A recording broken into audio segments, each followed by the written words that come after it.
No vídeo de hoje, ser relatado sobre o Armagedon. Ezequiel foi um dos maiores profetas que profetizou sobre os fins dos tempos. Apocalipse 16:15 é relatado sobre esta guerra. Eis que venho como um ladrão, feliz aquele que permanece vigilante e conserva consigo as suas vestes, para que não ande nu e não seja visto a sua vergonha. Então os três espíritos os reuniram no lugar que em hebraico é chamado Armagedon. Em Ezequiel 39 está relatado toda a descrição do acontecimento desta guerra em Israel. Filho do homem, profetize contra Gog e diga: assim diz o soberano, o Senhor, eu estou contra você, ó Gog, príncipe maior de Meseque e de Tubal. Farei você girar e arrastarei. Eu o trarei do extremo norte e o enviarei contra os montes de Israel. Então derrubarei o arco da sua mão esquerda e farei as suas flechas caírem da sua mão direita. Nos montes de Israel você cairá. Este texto de Ezequiel contra Gog é relatado sobre esta batalha. Esta profecia é uma profecia futurística e ele está relacionado quando aconteceu o surgimento do anticristo.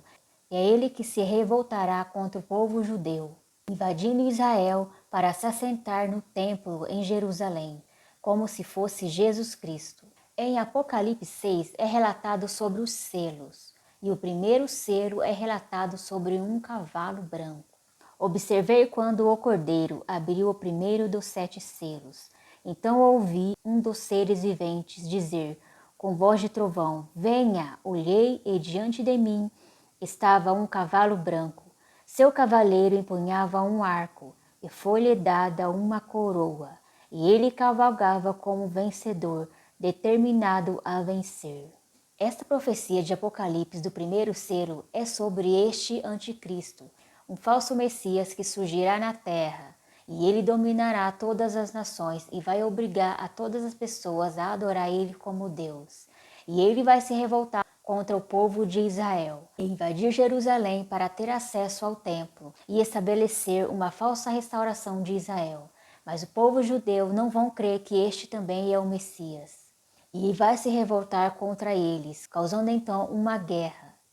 E logo após esse período que é profetizado que ele vai reinar sobre a terra durante 7 anos, após esses 7 anos, vai acontecer então o evento do Apocalipse e a volta de Jesus Cristo. Então acontecerá essa batalha do Armagedon. Observe que no texto é relatado sobre este cavalo branco, que quem estava montado empunhava um arco. E na profecia de Ezequiel, no verso 3, é relatado: então derrubarei o arco da sua mão esquerda e farei as suas flechas caírem da sua mão direita.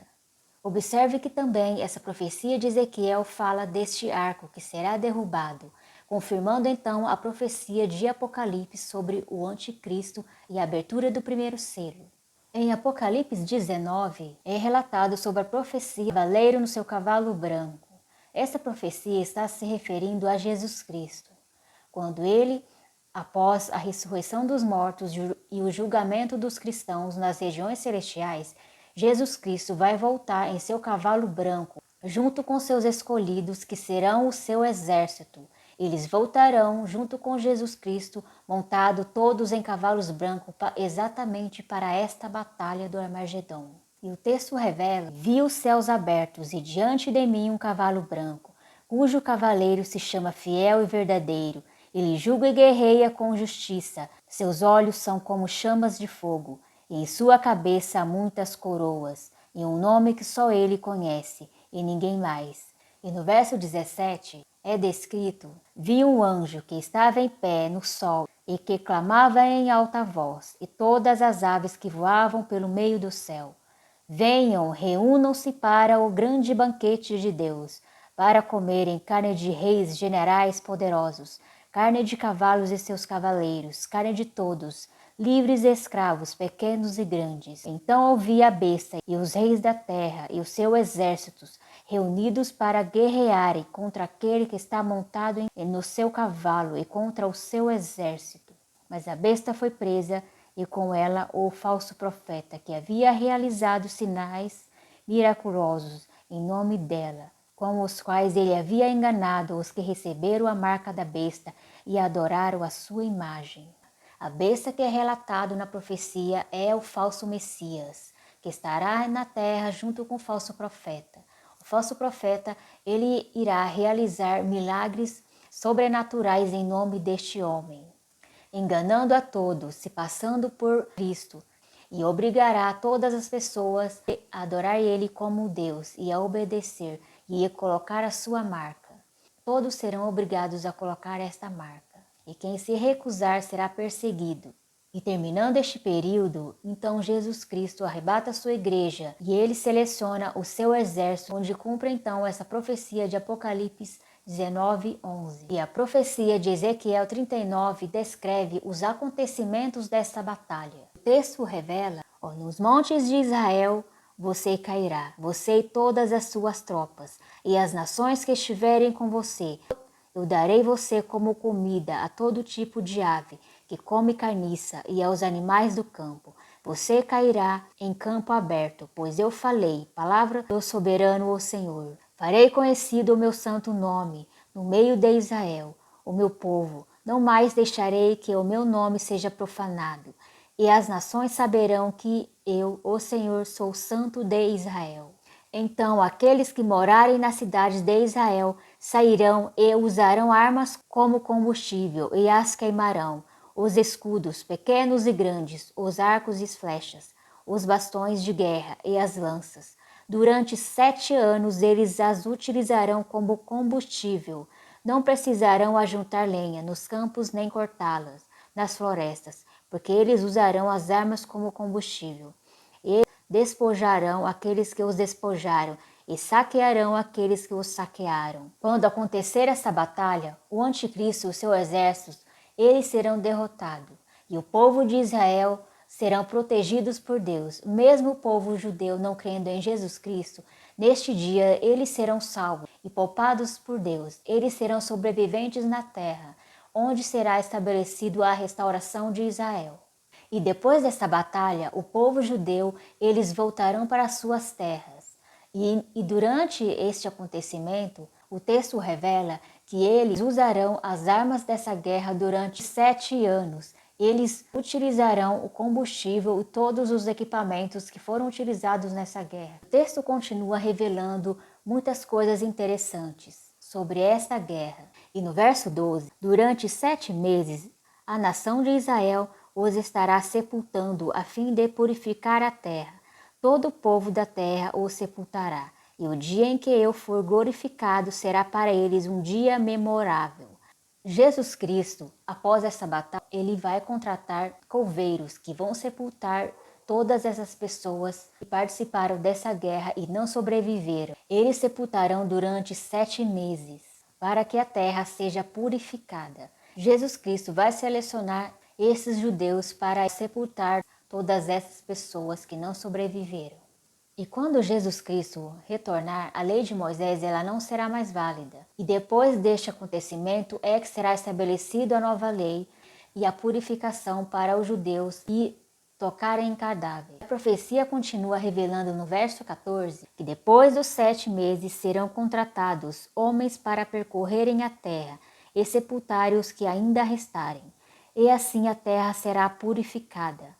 Quando estiverem percorrendo a terra e um deles vir um osso humano, fincará um marco ao lado do osso até que os coveiros o sepultem no vale de Omongog. Também haverá ali uma cidade, a qual se dará o nome de Amoná, e assim eles purificarão a terra. Filho do homem, assim diz o soberano Senhor, chame todo tipo de ave e todos os animais do campo, venham de todos os lugares ao redor e reúnam-se para o sacrifício que estou preparando para vocês, o grande sacrifício no monte de Israel.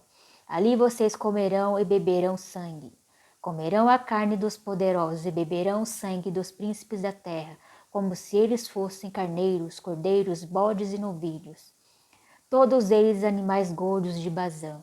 No sacrifício que lhe estou preparando, vocês comerão gordura até empanturrar-se e beberão sangue até embriagar-se. Essa parte da profecia cumpre então o que está revelado em Apocalipse 19:11. E a profecia continua revelando sobre o povo de Israel. Por isso, assim diz o soberano, o Senhor: agora trarei Jacó de volta do cativeiro, e terei compaixão de toda a nação de Israel. Eu serei zeloso pelo meu santo nome. Eles se esquecerão da vergonha porque passaram, e de toda a infidelidade que mostraram para comigo, enquanto viviam em segurança em sua terra, sem que ninguém os causasse medo. Quando eu os tiver trazido de volta das nações e os tiver ajuntado dentre as terras de seus inimigos, eu me revelarei santo por meio deles, à vista de muitas nações. Então eles saberão que eu, o Senhor, o seu Deus, pois embora os tenha enviado para o exílio entre as nações, eu os reunirei em sua própria terra, sem deixar um único deles para trás. Não mais esconderei deles o meu rosto, pois eu derramarei o meu espírito sobre a nação de Israel, palavra do soberano, o Senhor. Essa parte da revelação da profecia está se referindo à volta de Jesus Cristo, quando ele se revelar para o povo de Israel. Por meio deles, diante de todas as nações, todos saberão quem é Deus. E é Jesus Cristo que vai trazer todos os judeus de todos os lugares que estão espalhados até os dias de hoje. Eles voltarão para a terra de Israel, e é Jesus Cristo que vai cumprir as profecias dos profetas que não se cumpriram em sua primeira vinda, mas se cumprirão em seu retorno. E todos os judeus voltarão para Israel, e nenhum deles ficará para trás. Então Jesus Cristo vai edificar todas as ruínas de Israel e será edificado novamente as 12 tribos. E é Jesus Cristo que vai se assentar no templo em Jerusalém. E a cidade de Jerusalém será chamada o trono do Senhor, pois Jesus Cristo está sentado em seu trono, reinando sobre a terra, e junto com ele estará a igreja de Jesus Cristo. E este será o reino do Messias, que foi profetizado pelos profetas. Você quer entender mais sobre esses acontecimentos? Se inscreve no canal e também adquire o meu livro, O Apocalipse e a Restauração de Israel. Neste livro eu explico todos esses acontecimentos, de como que vai ser o Apocalipse, a guerra de Gog e Magog e também a guerra do Armagedon. E o cumprimento das profecias dos profetas que não se cumpriram da primeira vinda de Jesus Cristo. E quando é que elas vão se cumprir, como que vai se cumprir cada profecia profetizada pelos profetas, e todos os detalhes do arrebatamento da igreja. A venda do livro está disponível no site da Amazon.com.br e pelo Clube de Autores.